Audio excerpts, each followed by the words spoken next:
Hello, welcome to the Rich and Simple Living. My name's Maria, and if you're new here, I vlog mainly about homeschooling, urban homesteading and home life, which is normally cooking in the air fryer, which is what we're going to be doing today. I'm going to attempt to do a spotted dick pudding today. Now, I've never ever done that in the air fryer, and I think only a couple of times I've ever done it on the stove top. So this is going to be really new to me. I don't really know how the steamer works in my air fryer because it's got a steam section. So I'm going to have a little fathom with that as well. But first of all, what we're going to do is get the ingredients together and get the pudding ready and put it into the basin. And then we'll get the air fryer out because I have to do it in two batches because, as you can see, and as those of you who've been watching me a while will know, I have no space in my kitchen. So I'll do the preparation first. Once that's in the little bowl, I'll be able to get the air fryer out and have a look what we do with that for steaming it then. So this really is trial and error. So anyway, we'll get on with putting the pudding together. We'll get that much done. I've already weighed out all the ingredients to save some time.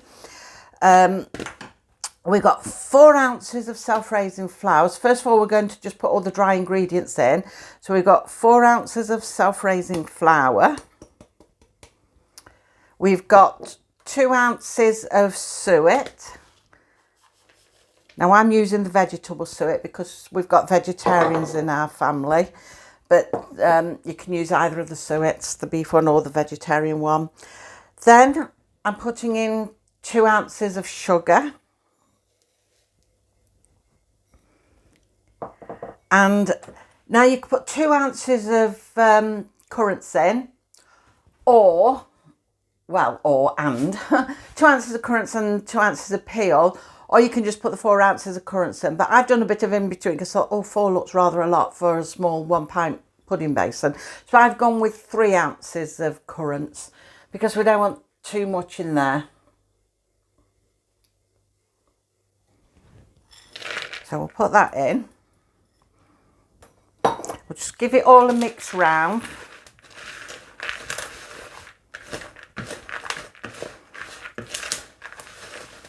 Just to mix it all in, all the currants. Yeah, I think 3 ounces of currants looks ample in there. But like I say, you can put 2 of currants and 2 of mixed peel in if you wish. Right, so that's the dry ingredients all mixed together. So what we're going to do is add some liquid now. So we've got 1 beaten egg. I'm going to put that in. And we'll just give that a mix round.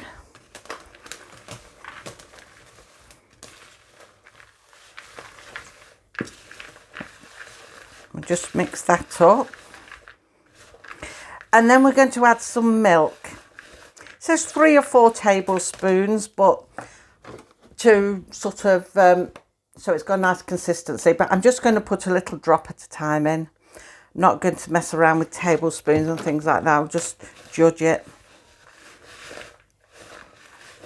So we'll just do a bit at a time and mix it round. Do a bit more. Probably more than 3 or 4 tablespoons anyway. We'll use that last little bit that's in that bottle.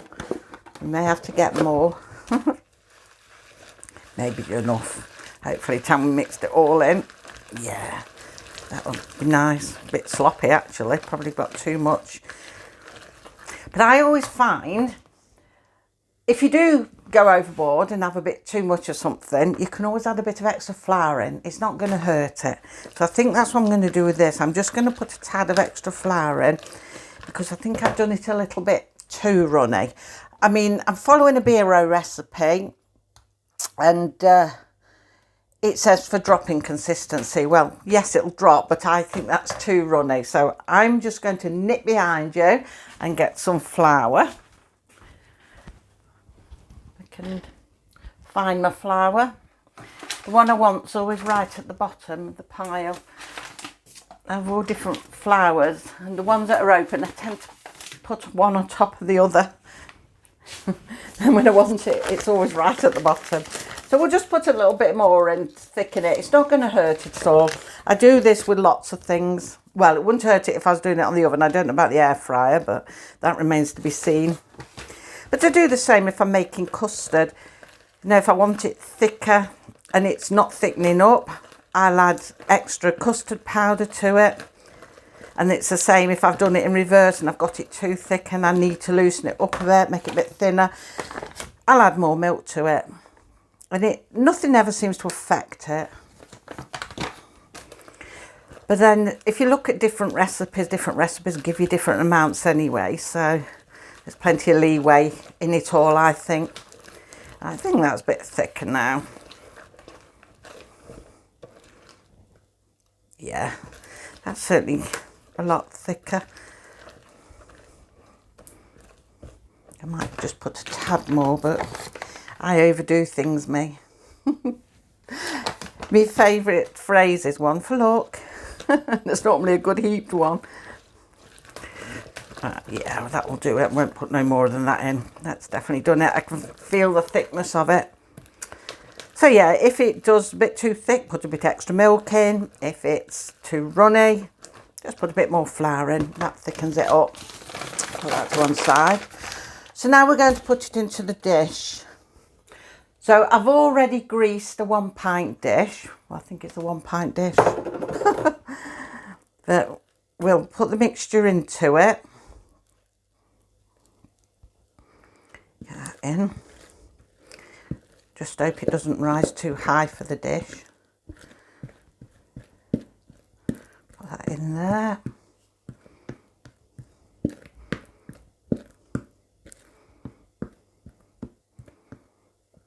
we go. That should do. I think before we get the air fryer out, we'll have to tidy some of this stuff away or we're not going to have no room. Because like I say, I've got the tiniest of kitchens. An old-fashioned ship's galley has got more room than my kitchen. There. That looks okay. Now, the worrying part is steaming it into the air fryer. Because like I say, I've never ever used the steamer before and I'm not really sure what I'm doing with it. See if I come back a bit and you can see me as well. I'm going to just cover this with some greaseproof paper. So it's got room to rise.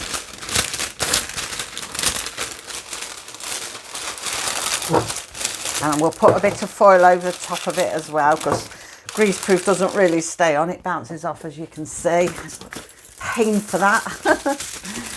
We'll put this over. This should hold it then in place.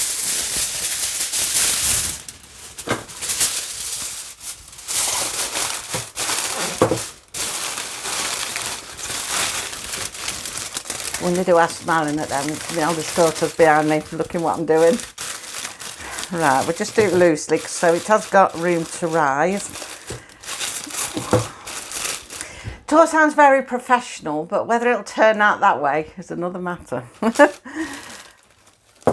So I'm going to get the air fryer out now, just clear a little bit of space and get the air fryer out. So I'm going to pause you for a moment because you don't want to see me clearing up and be back in a moment.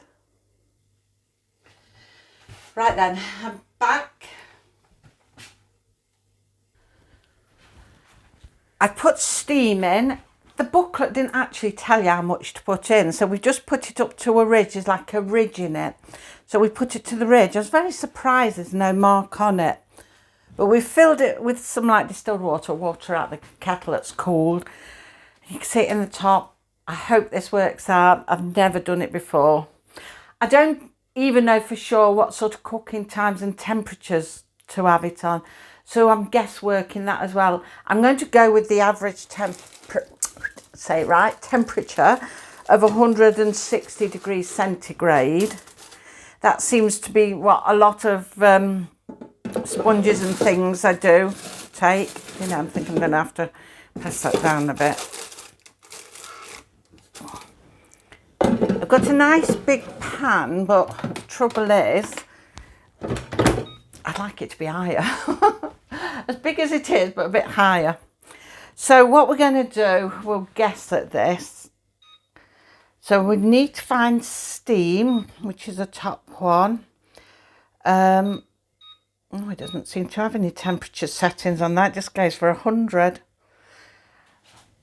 I'm not really sure what to do about that then. But hey, we'll go with the 100 and see, shall we? So I was going to do it for about half an hour, but I think if it gives me more, I might take it for 40 minutes. So, go. Sounds weird because it's silent. It hasn't got that normal fan noise. So I'm not sure about this, whether this is going to work or not on steam. Maybe I'd been better off just, well, I have known people cook them in ovens without steaming. Oh goodness. I have known them cook them in ovens without steaming, but you know, when you steam them, and especially with suet puddings, they've got that nice moist flavour. It's just a different flavour. I can hear it doing something. It sounds like a hungry belly gurgling. I mean, I'd like to set it on a temperature of about 160 like I would if I was doing a cake. But this is an whole different thing. So, and it just went straight to 100. So I put it for 40 minutes. We'll see what it does. I can always stop it and take it out if I'm a bit concerned. I don't know if the water drains through. I can see steam coming out the top, so it's definitely warming up.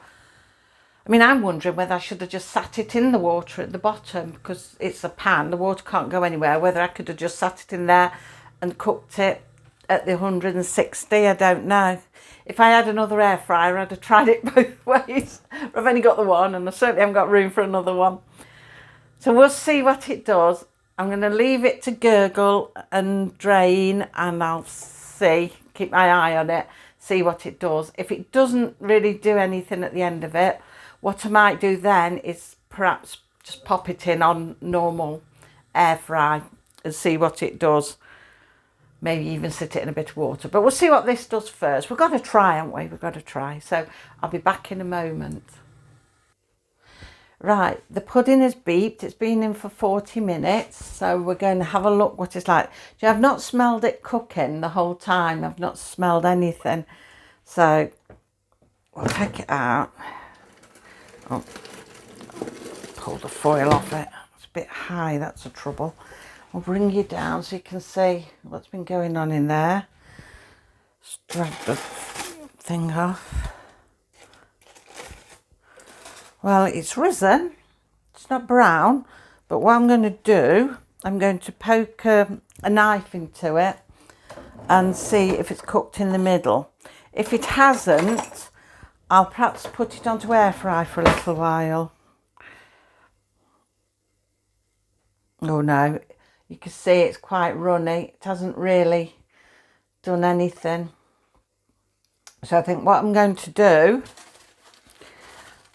I'm just cover it back up. I'll pop that back on it.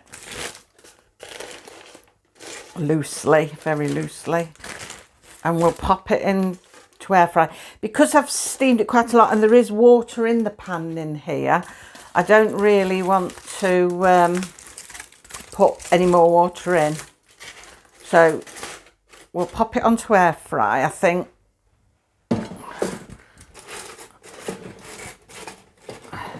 Right.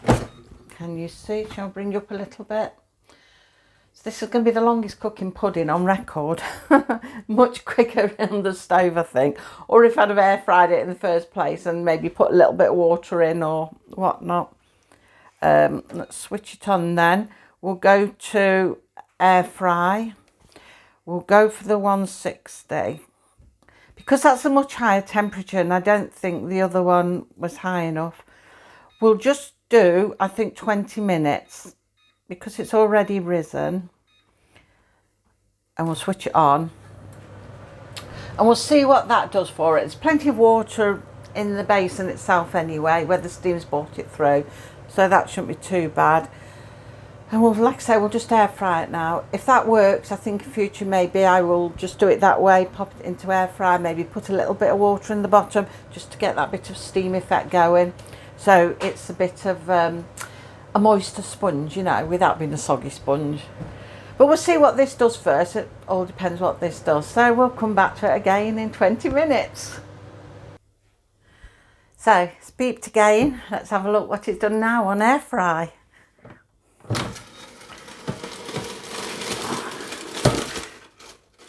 Alright, I'll bring you down. There we go. Let's see if it's cooked now. No, we're still sloppy in the middle. I didn't think really it's very suitable maybe for this sort of thing. I don't know. Or maybe I'd be best just leaving the foil off.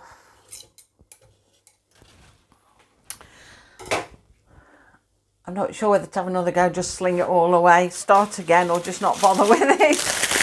But it doesn't seem very good for steamed puddings. I think for people who do these sort of puddings in there, you know, it's not like the steaming on the stove, it's more like baking them. But yeah, because if you put it on the stove, you'd put it in a bowl like that. But maybe they're better in smaller dishes in here. I don't really know. But maybe I'll take the foil off and we'll give it a whirl. We'll see. We'll give it a whirl because it's about there. It's just little bits of it that need doing. But I'm spending all my day just doing this, and I could have done it on the stovetop by now. So I don't think I would bother doing it this way again. Air fry. Or what did I say? What did I do last time? 160 was it? I'm going to leave it at 170 below it. And we'll just do it for 15 minutes. Oh no. In total it'll have been on, oh, I don't know, how long did I do the first one? Was it 40 minutes? That one, can't remember what I did it on, just 20 or something, can't remember. But it's over an hour by the time it's done. And really it should be done by now. If it had been on the cooktop in a bowl of water, it would have been cooked by now. But I don't know, maybe air fryers are not suitable for that sort of thing. Maybe they're better if they're in smaller little individual bowls, you know, like something slightly bigger than ramekin dishes. Maybe, I don't know. But maybe it's just a case of baking them rather than truly steaming them. But no, I don't rate the steamer on this at all. Not at all. I don't think I'll bother using the steamer again. Maybe it'd be all right for a few vegetables, but I've got a 3-stack steamer that I use for that anyway, so I can do a lot of vegetables in one go in different ones, so I wouldn't be messing around doing individual things in here on steam. No, it's just seeing now what this pudding does, so we'll give it another 15 minutes. If that doesn't work, I'm just not going to bother with it, and we'll forget about it and do it the conventional way. So we'll come back in 15 minutes. Well, it's beeped again. This is the last time I'm doing it, so I'm going to bring it down. We'll see what it's done. Oh, don't like the look of that, apart from the fact it's risen, not the top off, but it's gone really brown like a cake. That's because I took the foil off it instead of leaving it on. But I'll turn you now so you can see what the middle's like. It actually has cooked in the middle this time by the looks of it. So it has done that. Yeah, it's done in the middle this time, but because I've left the foil off, the top of it's gone sort of like a cake, you know, the golden crusty top of a cake. We'll see if we could take it out. I'm not sure about doing these sort of puddings in there, really. I'm not sure. I would probably have to sort of meddle with it and see if there is a better way of doing it. Maybe I would put some water in this base bit and do it like it stood in a pan of water. But it's sort of getting the right temperatures as well, knowing what temperatures to do them in. Because when you're doing it on the stove, you just put your oven on, you're boiling it and you're keeping your eye on it. And it certainly shouldn't look like a cake on top, but that's my own fault because I took the foil off. It would be sort of a white colouring, like the suet colour. But yeah, I don't know really. I think maybe I will have a play with it and try it another way, another day, and I'll let you know if when I've done it, what it was like, if it did work out better doing it another way. I don't really want to just put it onto a bake or an air fry without any water, because the idea is it's a steamed pudding, and it's not a steamed pudding if I do it that way. So I don't want to do it that way.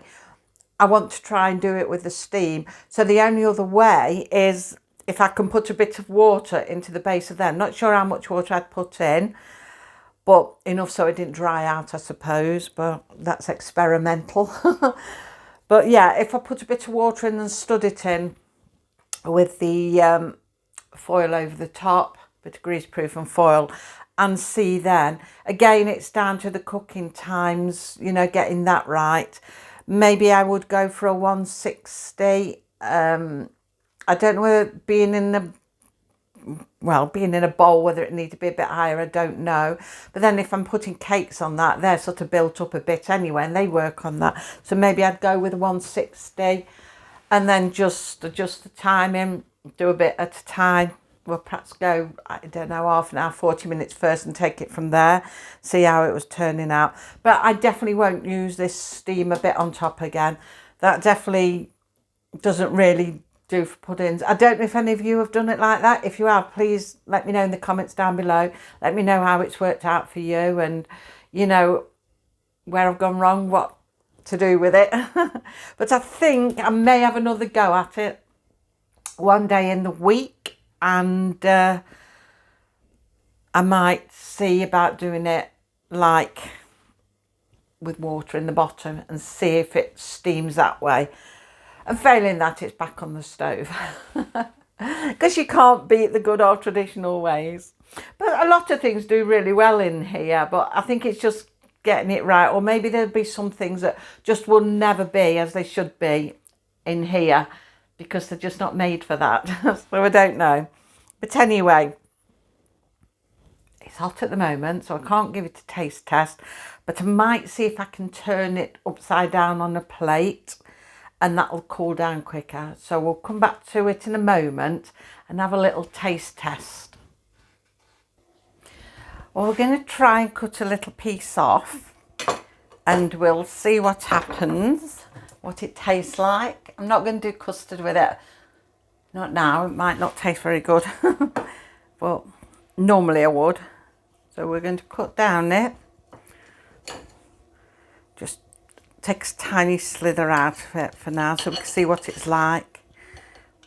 Oh, it's nice and hot in the middle. Actually, in the middle, it doesn't look too bad.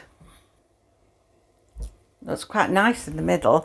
It's just the crusty edge that makes it look like a cake.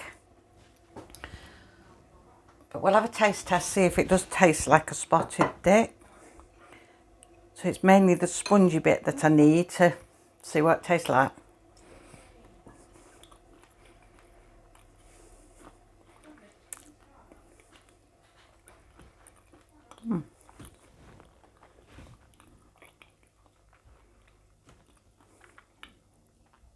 The middle does actually taste like spotted dick. It's just the crunchy edge that puts you off, because spotted dick wouldn't have that crunchy edge. Like I say, it would just look like it's white, like suet. So, yeah, it does taste like the middle. It's just the outer edge that's a bit off-putting, but that's probably my own fault because I did take the foil off.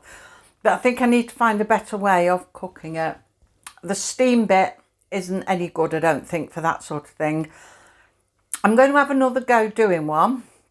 I mean, I won't film it, I think, because I filmed this one, but I will tell you how it came out. So probably in the next week or two, I'll have a go at doing another one.